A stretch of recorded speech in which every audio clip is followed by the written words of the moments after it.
This podcast is sponsored by nobody. Hey dudes, welcome to Splat from the Past, the only 80s themed horror and sci-fi show where things can get totally radical. I am so excited for today's show because I've been waiting a while for this, and I am just so lucky and blessed beyond. I am talking about Christine Nazareth is coming on today.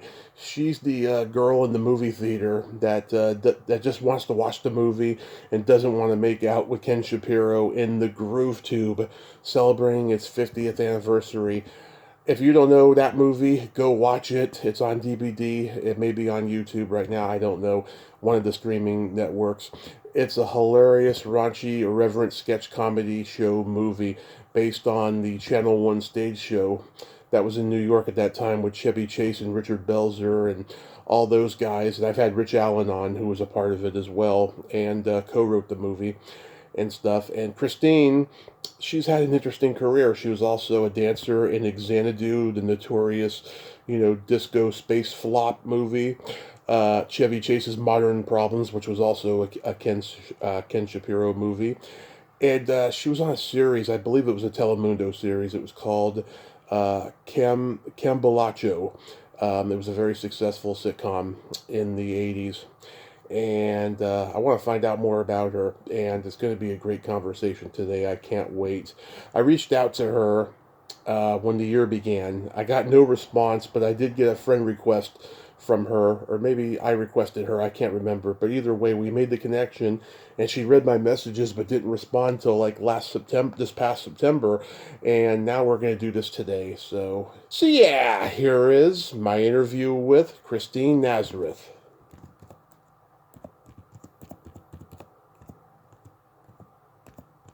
So, going back in time, did you gravitate toward acting early on in your childhood? Yeah, I don't know what gravitate is, but early, yes, like in school, I played I was in all the plays and so on and so forth. I was always a show off. Yeah. Did you do school plays and community theater and all that? No, I was in Brazil. I was in Rio. We didn't have community theater. How did you act? Did you put on your own plays for people to come see in the neighborhood or something? No. I'm talking about school plays in Rio. Oh. I'm talking about when I was really little. But in terms of Mhm. acting, I think, the first time I mean, was very much through my first marriage to Kenny Shapiro, the producer, director, actor, Yeah. who, um, who was like a kind of a crazy, dysfunctional mentor in my life. Yeah. But he was a genius. He was brilliant. And I don't know exactly. I think, Tommy, are you a fan of the Groove Tube? Is that how we got here? Yeah, I'm a huge fan of the Groove Tube. Oh, okay, so then you know what I'm talking about, Kenny Yeah. Shapiro. Okay, so that was how, and Kenny Shapiro had been a child star Hmm. when television was live in the United States.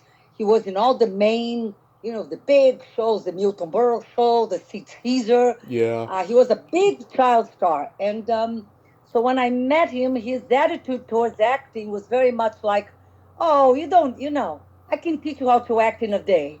In one session. So anyway, he put me in the Groove Tube. The Groove Tube was already done when I met him, was completely finished, Hmm. but he had to reshoot a couple scenes, Yeah. and he put me in one of the scenes. If you know, the scene is like I'm giving a blow job to what's his name? I forget his name now. Chevy Chase. Richard Belzer. Chevy What? Chase. Chevy Chase. No. Oh, It's Richard Belzer in the movie theater. you're right. Right. Right. So anyway, and then he put me in the second movie, which was a disaster. Modern Modern Problems. Problems, was Love many, that many, movie. many years ago. What? Love that movie. You are kidding. I think you're one of the only one of 10 people who do. Oh no, Who was obsessed. my whole family, like we watched it all the time when I was growing up because they had seen it just before I was even born, and like they just loved how crazy it was. You know, that was at the time when lots of telekinesis comedies were being made, like the Scott Baio movie Zapped was also made around that same time. It was Oh my God. But that crazy. was so bad, Tommy. Yeah, I think that movie's terrible. First of all, everybody, it was a time in the just as be about to hit 80s. So it was 1979 or something like that. yeah, 1980, when cocaine was rampant in Hollywood, just rampant. People just they actually yeah, put it into the budget of the movies. yeah, So everybody on that movie was. I mean, I won't say everybody, but a lot of the main people were on coke. So the movie was not did not have the timing, the regular timing, yeah. because everybody was sort of high anyway. And So so so how did you meet Ken Shapiro?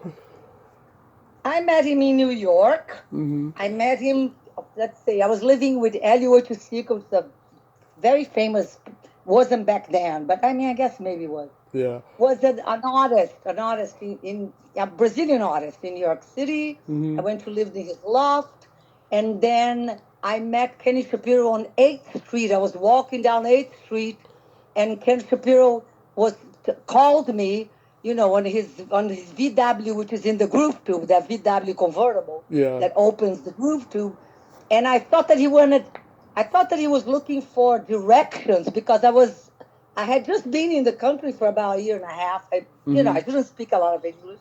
Yeah. And I was trying to get, anyway, we got to talk, and he gave me a ride to the bank. Then he called me and he came to that's how we met. We met like that, and within 3 months or so, we were living together. But he Wow. had just finished the Groove Tube, and he thought the movie was going to be the biggest hit in the world. Oh my God, this is Yeah. going, I'm going to be a big star.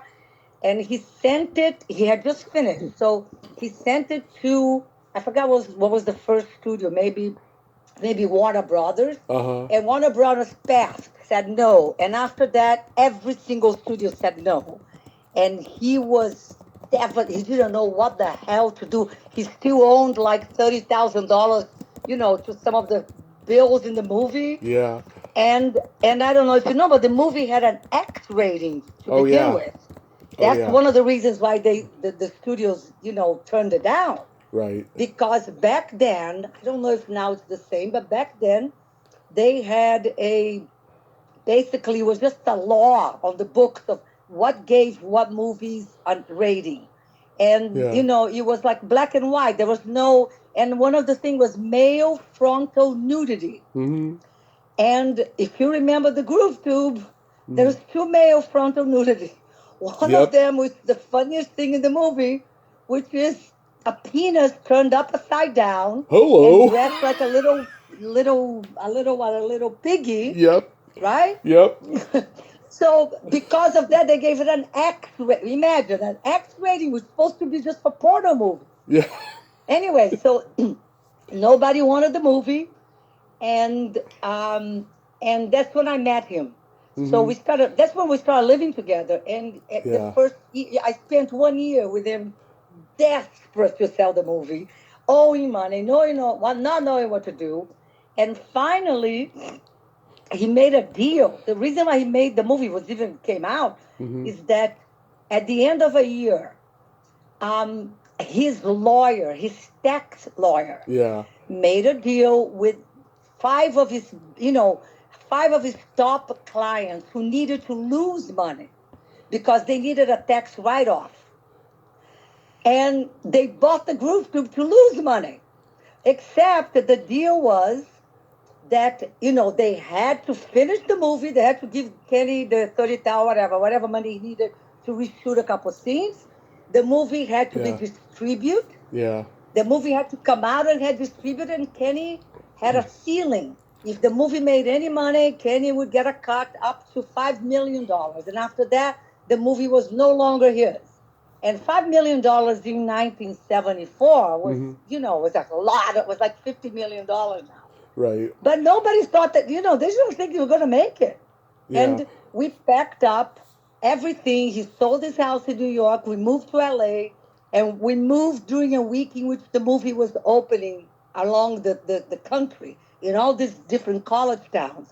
So we would stop Hmm. and we would sort of, he would do all the TV and radio, blah, blah, blah. And then we get back into the VW and camp. By the time we got in LA, I Yeah. can't tell. He had bought a little shack in Topanga and we moved there. The movie exploded. Yeah. I was living with him in this little house in Topanga, and once a week in the mailbox there'll be a check for like $285,000. Next week, 389. That's how he was. He was amazing. Yeah. So that's the story of the group too, and that's I. how I got Hmm. I got into. But I didn't really act in either group too, either or the Bottom Problems. I don't even have a line. I Yeah. started really acting professionally when I went back to Brazil after that, Right. and I played an American on Brazilian television for about a year every night, Right. But like, oh and my that was God, it. that scene in the theater is hilarious though. Like you and Belzer are having a quickie, and like Shapiro and that other girl, she looked like Lorraine Newman with that hair. She just wants to watch the movie. Couldn't do a thing. Yeah, she just wants to watch the Couldn't. movie. She Not don't. even that. It's like get Yeah. out of here.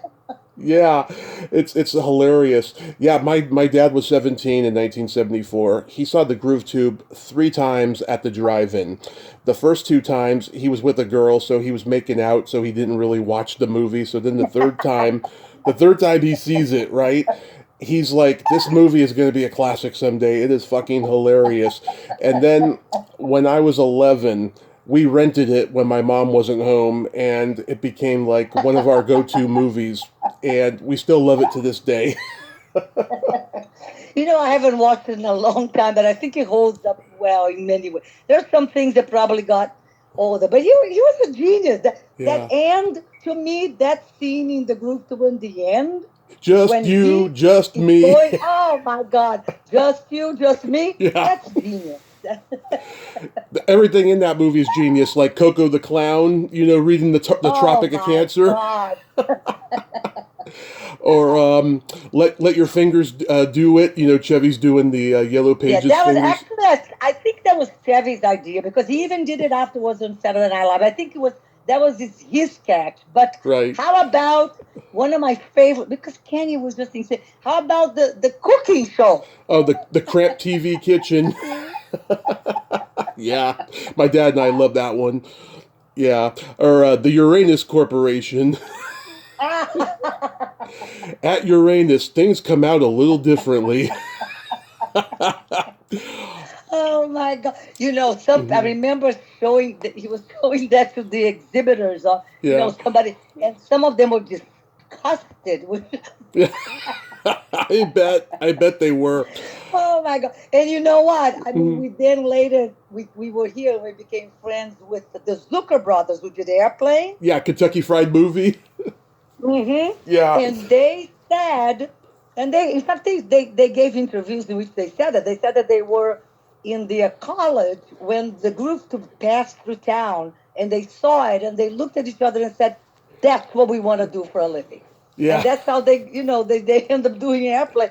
And in fact, they were here, Yeah. and before they did Airplane, they had a little theater stage show. I don't think it was called the Kentucky Fried. I don't remember what it was called anyway. It was. But they had a little stage Mhm. show in this little theater on Pico Boulevard in Los Angeles, and Mhm. that had like 99 seats.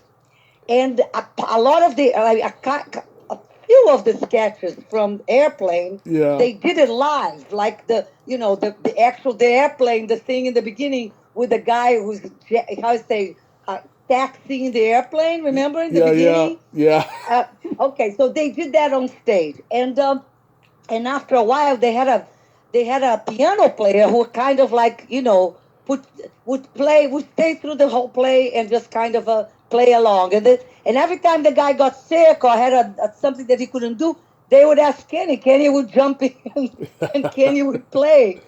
the Mm-hmm. piano and the thing. So he was, I mean, he inspired a whole bunch of people because he was kind of the precursor of Saturday Night Live. Oh yeah. Totally. You know. Oh yeah, it In was. fact, yeah, This. no, but Mhm. officially, because Lorne Michaels was hanging out with Kenny. I mean, literally almost every day there. They were trying to come up with something to do together, and their agents could not. They were trying to figure out. They hadn't been able to come to an agreement. How were they going to make the deal? What? And in the midst of that, Lorne came over one day and said, NBC called me, Mhm. and I'm going to meet them tomorrow at the Polo Lounge for brunch. Mhm. So he came directly from our house to our house from the brunch and said, they want me to make a youth oriented TV show. Yeah. That was Saturday Night Live. So Yeah. he literally took the group tube and he turned it into Saturday Night Live. That's what he did. There was at And least hired Chevy. there was at Go least ahead. six I can think of. There was like six sketch comedy movies like this that followed. There was Kentucky Fried Movie. There was Tunnel Vision. There was Tunnel Vision, yeah. American Tickler. There was what was it I don't called? remember that. Coming Attractions. There was Loose I don't Shoes. remember that either. I guess I had Yeah. left already. Well, they didn't make as much money as the Groove Tube did, but the Groove Tube is like the mother of sketch comedy movies. Yeah, right. I mean, yeah, it was it was good. In fact, Lorne wanted him to go to New York and ride for Yeah. the group to but for the Saturday Night Live, but Kenny did not want. Kenny was like, Yeah. he couldn't work for anybody. That was the thing.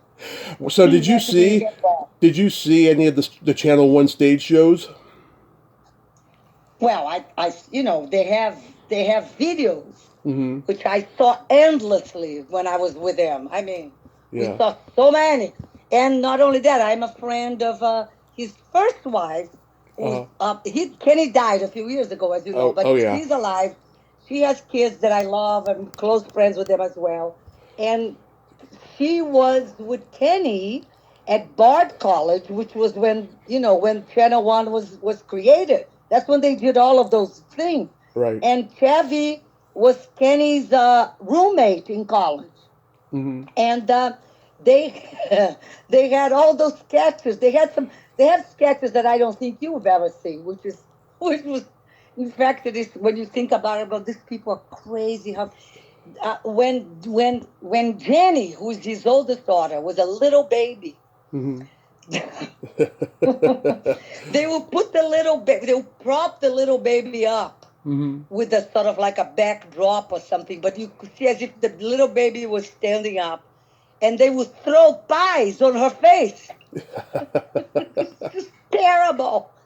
That's awful. Yeah. Do you remember? It was very funny, but it was terrible. Can you imagine doing that to your baby? To a kid? Oh yeah, and then imagine getting something stuck in the nose like a blueberry or something. Anyway, yeah, so they did a lot of things together. Like, it was Channel One was kind of like whatever, an ad hoc. It was kind of like a school. They were hanging out and having Yeah. fun. That's what it was. Do you remember? Do you remember Rich Allen? Who? Rich Allen. He was part of Channel One, and he co-wrote the Groove Tube movie, but he didn't get credit. I don't know. I don't know that story. I never heard of it. Yeah, I had him on a couple of years ago. He was pretty bitter about it, but he loves Chevy, and he's got great memories of Chevy and Richard stuff. Allen. Yeah, It's funny that Ken Shapiro has never mentioned that. Maybe I forgot, but I don't know. I don't think anybody, because Elaine got co-writing, and even Lane did not write a lot of the stuff. yeah, But anyway, yeah, Kenny Shapiro was very dysfunctional. Was not an easy person. So he was yeah. a genius, but like a dysfunctional genius. Chevy's done interviews lately where he says that when Ken was tapping on his head during the four-leaf clover scene, that he almost completely knocked him out. Well, I don't know if it was on purpose, but I think when you look at it in the groove tube, Yeah, it looks like that, and you almost feel like it almost has to be like that to yeah. look like that, to look. Of course. Anyway, Did you know that there was oh wait, I'm sure you do know that he was going to make a sequel, but it was never made. I've heard Gus Van Sant say he was his personal assistant during that time. Well, let me tell. When the movie just, exploded on the box office, he became like the enfant gâté of Hollywood. Of course, a guy who makes a movie that costs $400,000. That's how much the movie should cost. Yeah. And he made right at the beginning, it was like $89 million, back then from 400,000. So he was the enfant gâté, and he had a choice of any studio he wanted. Everybody wanted him. So he went around with me, taking me, should we go with this one? So we went to Paramount, and he accepted the deal with Paramount. And the deal consisted on, besides other things, he had an assistant and a secretary from day one, even though he had no project. So his first assistant was Tom Schiller. Yes, I know Tom. Lorne took Tom to New York to write for Saturday Night Live. Yeah, great guy. And Tom was like, and then when Tom left, which is, 1975 was when the Saturday Night Live premiered. Yeah. So he probably went in 1974. That's probably, more or less around that. Anyway, so when Tom left, then Gus came. I forgot who suggested or who recommended Gus. Gus came and became his assistant, but he had nothing to do because Kenny had no project. So he gave me Gus. Say, you take Gus, do whatever you want with him. So, and his secretary.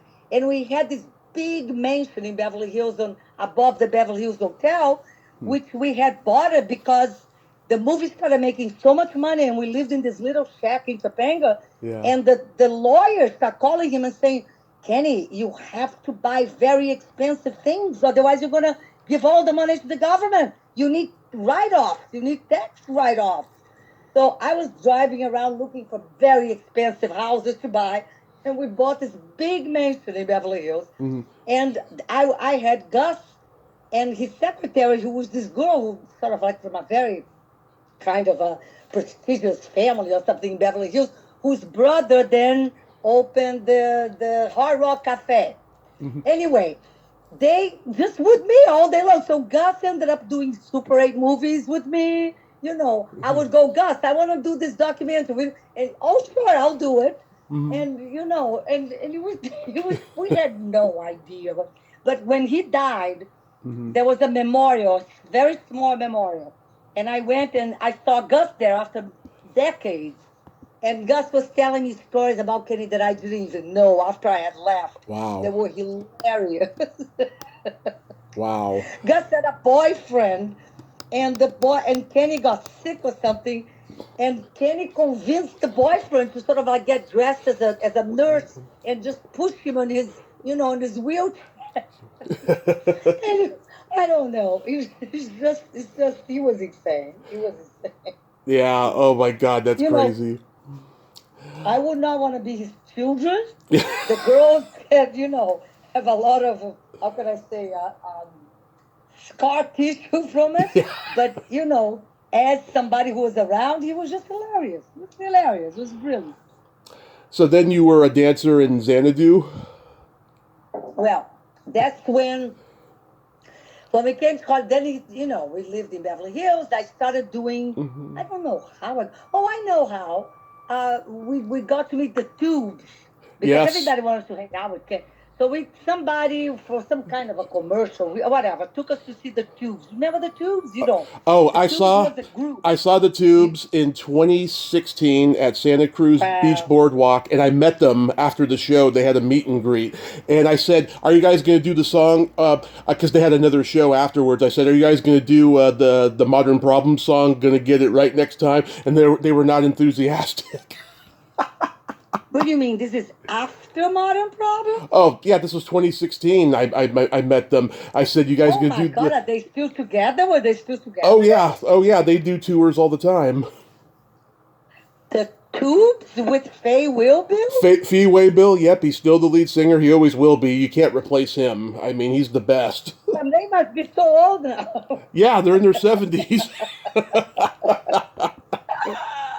Anyway, but back then the tubes were just, Yeah. like they were not. They were very young, and what they had. I mean, I know the whole story because I'm friends with a whole bunch of people that were part of that. But whatever happened is that they for all the long story, they had Kenny Ortega being the choreographer of the tubes, and Kenny Ortega is the one who put all the dancing and the circus, and so they were the Roxy, and we went to see it because Kenny was this big director, and they want I don't know what the fuck they wanted to do with him, but Yeah. we they had the tubes were playing on stage at the Roxy, and they had like Dizzy Heights, who was the trapeze artist on top, and Yeah. jugglers and all these things, and it was all Kenny Ortega who did that. So Yeah. Kenny Ortega, after that, they all came to our house, to the mansion in Beverly Hills, except that somebody who brought us to see the tubes, gave us some psychedelics. I don't remember which psychedelic. We were tripping out completely, and they all came to our house, Yeah. and I was so high, I had no idea what the hell I was tripping on. That I didn't even offer water to these people. They were so pissed. So anyway, they asked to come back, and we wanted to make up because So we gave this sort of daytime party with the pool with all the tubes came, and it was so much fun, and Kenny Ortega said, Christine, come tomorrow because I'm going to be meeting some friends to walk a tightrope in the park. Yeah. So I went to meet Excuse him. me. I met all these people walking the time, all this kind of a semi-circus people, Yeah. rock and roll, and we became really good friends. And that I brought, because of that, I met some choreographers and And we end up opening a dance studio in Venice. And then Xanadu happened, and then Kenny Ortega and my teacher, they started getting all these movies, to choreograph. Yeah.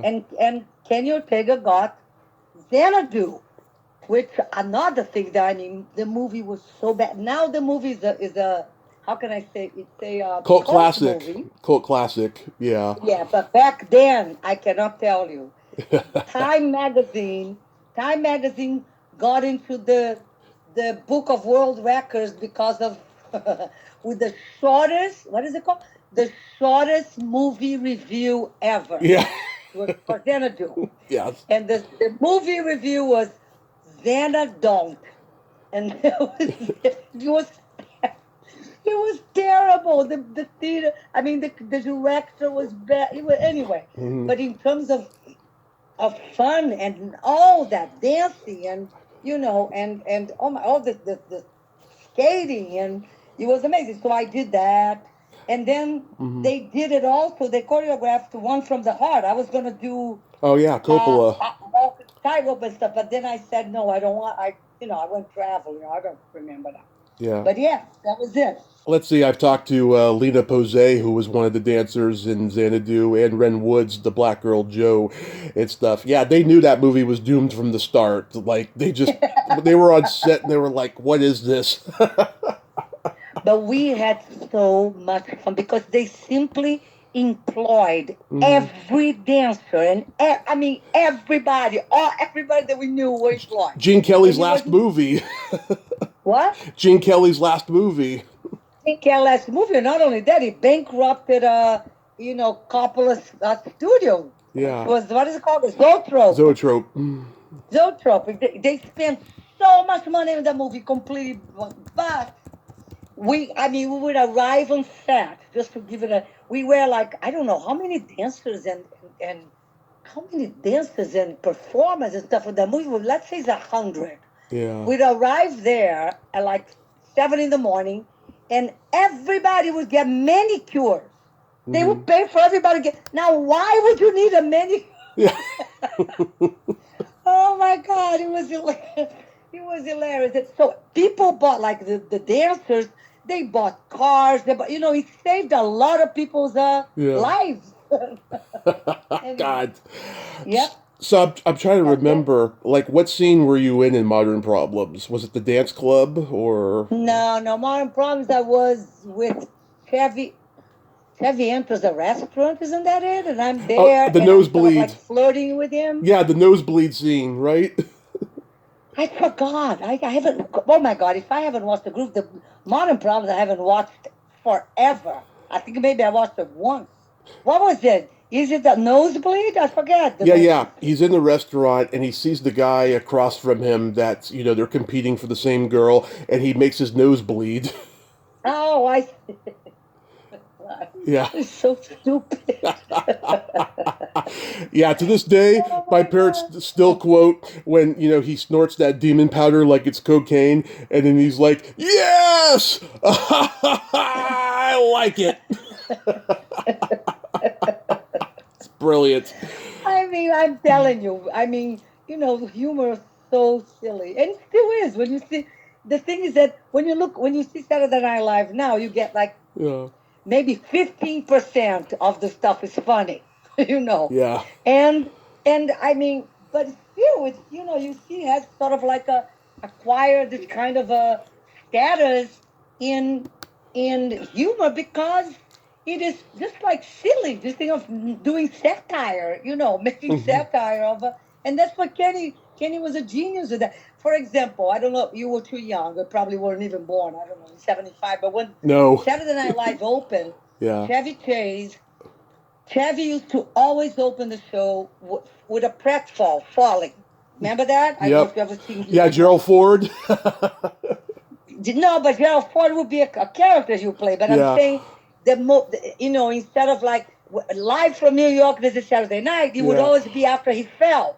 So he would be doing something, and then you have this horrible fall, and you look at the camera and say, "Live from New York, it's Saturday night." Right. Well, he got that. Kenny was a king of pratfalls. Yeah. And you see, first of all, he came from live television, so he was like a vaudevillian, vaudeville performer. Hmm. And I mean, he was brilliant at falling, and he taught Chevy like the whole, how to do it, the whole technique. But when I was married to him, we would go out. It was the most embarrassing thing in the world. We'd go out, let's say, to the ballet, Hmm. and then in the I forget, the Amazon Theater or something down here, this sort of like beautiful big theater with a big staircase, Oh yeah. and then we arrive there, we'd get up, and when he gets to the top of the staircase with all these people coming up or look, with long, how can I say, with black tie, he would fall from the top of the staircase. He would roll Hmm. down all the way down, and everybody would go, "Oh my God, oh my!" And then you get up, sort of like, beat on his butt like that, and leave. And I would just die of. I would be I would turn every color red. You can imagine, every tone. Yeah. So he was a genius in that. A physical comedy. It was amazing. And you see that in the group too. You see at the Yeah. end that thing when he falls into the into that fountain. It's genius. I love it when in the one of the news sketches, Belzer's playing like a black prostitute, and Ken's the news guy and stuff, and he's like making a move on him and stuff. And also in the newscast, he in the group there was something that then Trevi redid it on Saturday Night Live, Oh yeah. which is, remember, that was like at the end of newscast, the camera will not leave. The camera Yes. stays on him, and he Yes. starts like fading down by himself. Yeah. Yes. Or that one where those guys are all sitting together having a serious conversation and they start like passing snacks around and water and Where whatever. I Brilliant. forgot which one. Yeah, and of course the Sex Olympics, which my dad didn't let me see Ah, for like many, many years, but I did see it, and I was like, okay, this is okay. well, there was, in order for them to give it an R rating, which they ultimately did, Yeah, they had to cut. I mean, it's ridiculous. Like cut 2 or 3 frames in the Sex Olympics, yeah. and I forgot it was not my scene. They had to cut that and cut something else. I forgot now. Hmm. But they left. They left. What's his name? Oh my God, what's his name? What's the name of the guy who plays the song that opens the Oh, group? Curtis Mayfield. Curtis Huh? Mayfield. Curtis, No, no, no, no. That's no. But what is no? I forgot. What is move the on. name of the guy who the with the curly blonde hair, who is in the Oh, movie. Buzzy Linhart. Who is Buzzy Linhart? Hmm. Exactly. Yeah. Buzzy Linhart. Buzzy Linhart is the other frontal male nudity because it ends. Remember, it ends with him stopping, thinking it's the girl. They Yeah. shoot him, and you see, and then it's some cops. And Yes. so there, I don't know how they got along, but that stayed in the movie with the and got an R rating. But anyway, Sex Olympics is one that they had to cut a couple frames from Yeah. in order to get an R I, because they had an X. I was going to reach out to Buzzy Linhart in 2019, but he died before I could do it, unfortunately. But he was out there on the internet. He had his own website and everything, and email. It probably could have been a good conversation. I don't know. I never saw Buzz again. You Yeah. know, Yeah. I mean, I haven't talked to him. Maybe.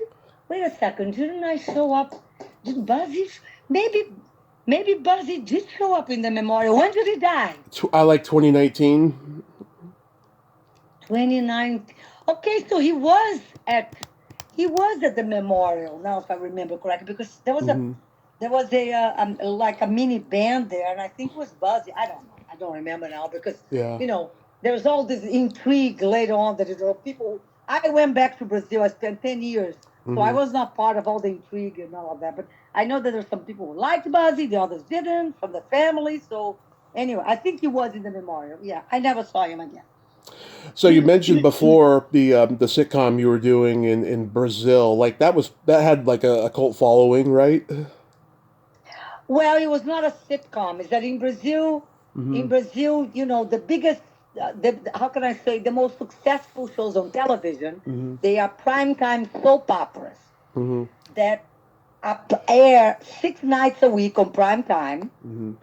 and have, they kind of like would be, remember like Dallas or things like that? Yeah. You know what I mean? That type of show with a very high, I mean, they're very expensive. The Hmm. budgets are very high and they last a whole year on TV. And it's kind of an open ended thing because depending on the success of the characters with the public, Hmm. some characters will get bigger, other characters will die, but. Anyway, so I played this American. Her name was Debbie Day. It was supposed to be a combination of Debbie Reynolds and Doris Day, Uh-huh. but it never really.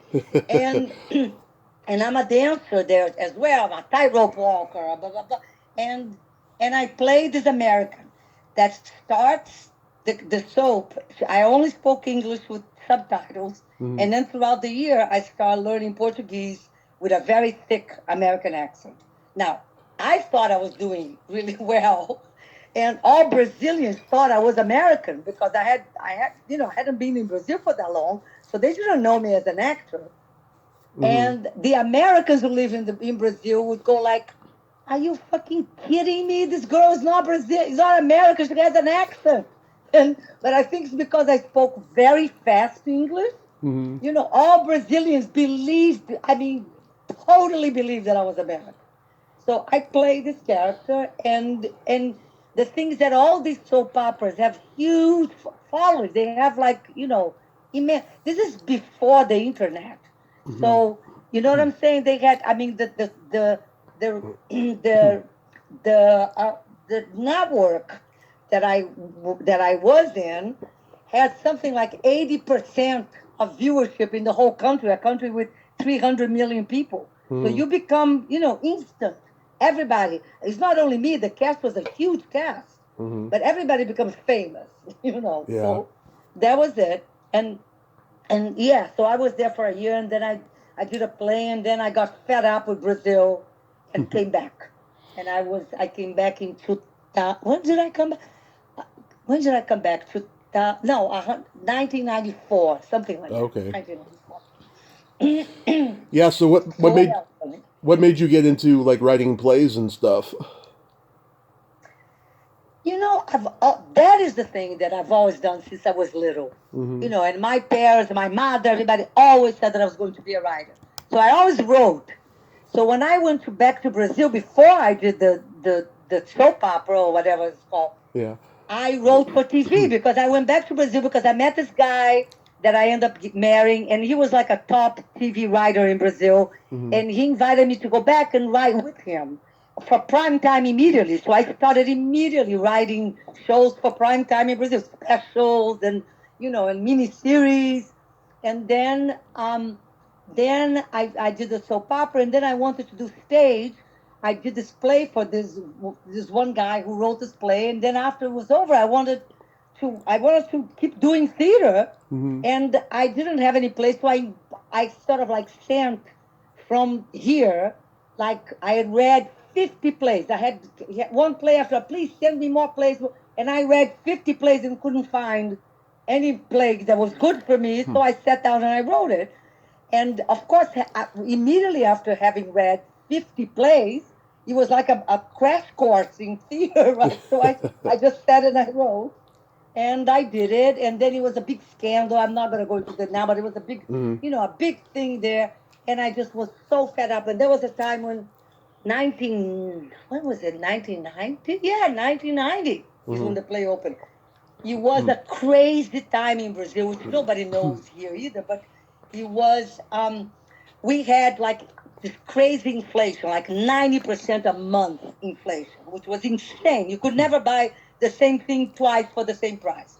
So it was the first presidential election that Brazil was going to have after the military dictatorship, the first direct vote that Mm-hmm. everybody would have.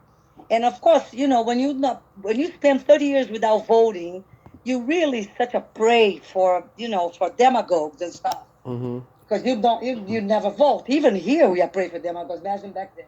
Yeah. Anyway, back there. So this guy got elected, and the way he got elected as president is that he went on TV and he said that inflation was a tiger, and that he had one bullet in his gun and he was going to kill it with that one bullet. Well, he got elected, and on a Thursday after he got elected, he sent his minister of economy, his Mm-hmm. secretary of the economy, to television, and she said, tomorrow, Friday, all banks are going to be closed, and when they open on Monday, everybody's bank account, everybody's savings account and checking account, everything over $1,000 is being confiscated by the government. Mm-hmm. Can you imagine that, Tommy? I can imagine. Yeah, especially with Can what you happened. imagine in a Especially, country, yeah. in a country which was, it was insane. So it was an insane time, and it was, anyway. And then we had this fight within the thing. I mean, with other artists. I just got so fed up with everything. I said, I'm going back to LA. I'm going to be there for 6 months, see what happens, think about what I want to do. And that's it. And I came back and never left. Good for you. Good for you. So, what do you've got going on these days? Well, I'm actually trying to write a play, a second play now, but I'm so lazy. You have the thing is that my life is so amazing. I live in this beautiful place in LA on top of the mountains, but right on the, sort of between Beverly Hills and Bel Air, right on top of a canyon with beautiful, just green everywhere. And I have a yoga practice that I've had for 22 years a Mm-hmm. daily. And, yoga meditation, and I read. I'm just like taking a lot of, I just learning so much, but I have a million notes, and I'm hoping that within the next 6 months, I will finish writing this play. But it's a kind of a Yeah. play that I a little bit, I want to make it a little bit kind of an intervention, almost like when I'm getting people through humor, and to do that, like to be present. You know what I mean? Like for a few seconds, and maybe take that home with them. But I've been trying to write this play. I've got all these themes already. That's what I'm doing. I'm very happily married to Mm-hmm. a guy also named Kenny, who who is a writer, who wrote for Apple for many many years. Wrote all for the iPhone and blah blah blah. Now who just Yeah. retired, and I have a son who just turned 25 Mm-hmm. and who just moved to Portland. He's going to be a chef. He's just opened. Uh, I think it's like a food truck in the Arts District in Portland, Oh yeah. and he left his cat here with us, and that's what I do. I write plays. I practice yoga, and I play with my cat. And I still have all my friends from the 70s, from, the time of the Oh, groove tube. that's so wonderful. How long have you been practicing Yeah. yoga for? About 22 years. It's really helped you spiritually and Oh my physically and all God. that. Well, Tommy, you hear how can I say, how hyped up I am? Imagine if I didn't do that. I, so for 90 minutes every day, Mhm. I don't speak, and I'm practicing, and then I do meditation immediately after, like 20 minutes. Uh, So it kind of, centers me. I love it, and it's everything. It's like what I love about yoga to me is like it's like the gym, the shrink, mhm. and church all together. You know what I'm saying? It's Yeah, like it's my therapy, my gym, and my church all together because it has all those effects. So that's what I do. yeah. So, over time, the last 50 years that you've been in the industry, right? Have you seen like a pretty good, progression of more opportunities for, Latino actors and so forth and people in the arts? Well, Tommy, the answer would be the answer would be yes because it has to be, but it's Hmm. so slow. You know what I mean? It's just like yeah, like, imagine in the 50 years ago, you couldn't even talk about being trans. And Hmm. today we just elected a trans senator. Hmm. So, but at the same time, it is so slow and it's against so many heavy winds. And, then we lose, Roe versus Wade. It's Yeah, insane. It is, of it course, is. it's more, but it is so slow. I just saw yesterday, I think, a clip of Viola Davis Yeah. giving an interview in which she's so pissed off and with so much reason. And she's saying that she's so fed up because she says, I can play anything, anything. I can play anybody. I mean, I am good. I'm good. And then I get these people calling me and telling me, you are the black Meryl Streep. Fuck Yeah. this. How come Meryl Streep makes so much more money than me, have so many more roles than me? So yeah, it's moving forward, but it's very slow. Yeah. And I don't know with the way global warming is whether we're gonna make I hope we do. I you know hope so. I used to love where do the. you live, Tommy? I live in Modesto, California. I'm born and raised in San Oh, Francisco. Yeah, oh, I okay, used so you are in I California. used to love the heat until global warming started. I mean, I just can't fucking take it now. I know, it's insane. I don't know in Modesto, but here in LA, Hmm. oh my, or even I just came back from the Bay Area because Kenny was working for Apple. We had to move there Hmm. for about, I don't know, 5 years, 7 years, I forgot how many. And there too, it's insane. Some days you go like, holy shit.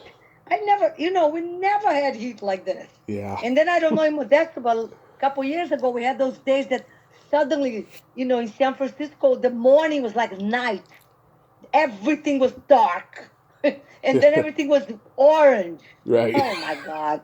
I don't know what's gonna happen. I have a 25-year-old. That's the only reason why I worry because I'm 71.